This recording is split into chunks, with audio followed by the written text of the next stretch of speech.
The formula for failure. Failure is not a single cataclysmic event. We do not fail overnight. Failure is the inevitable result of an accumulation of poor thinking and poor choices.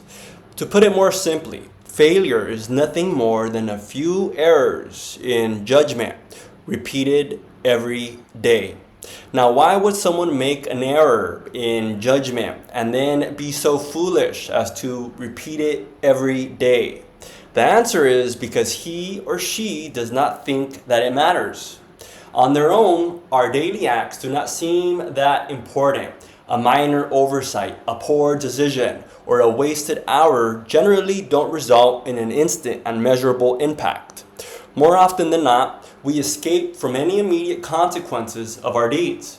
If we have not bothered to read a single book in the past 90 days, this lack of discipline does not seem to have any immediate impact on our lives.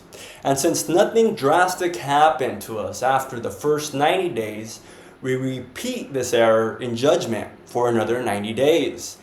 And on it goes. Why? Because it doesn't seem to matter. And herein lies the great danger. Far worse than not reading the books is not even realizing that it matters.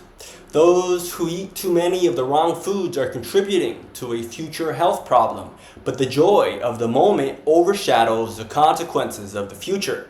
It does not seem to matter. Those who smoke too much or drink too much go on making these poor choices year after year after year because it doesn't seem to matter. But the pain and regret of these errors in judgment have only been delayed for a future time.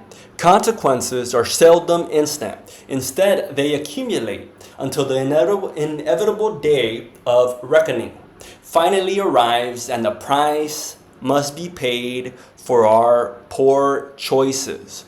Choices that didn't seem to matter.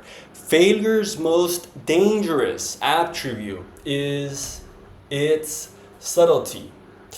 In the short term, those little errors don't seem to make any difference. We do not seem to be failing. In fact, sometimes these accumulated errors in judgment occur throughout a period of great joy and prosperity in our lives.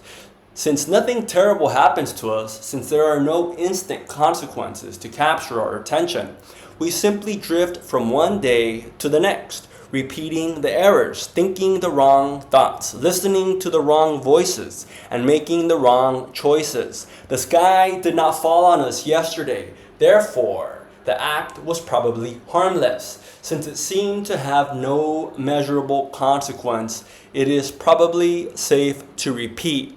But we must become better educated than that. If at the end of the day, when we made our first error in judgment and the sky had fallen in on us, we undoubtedly would have taken immediate steps to ensure that the act would never be repeated again. Like the child who places his hand on the hot burner despite his parents' warnings, we would have had an instantaneous experience accompanying our error in judgment. Unfortunately, failure does not shout out its warnings as our parents once did. This is why it is imperative to refine our philosophy in order to be able to make better choices. With a powerful personal philosophy guiding our every step, we become more aware of our errors in judgment and more aware that each error really does matter.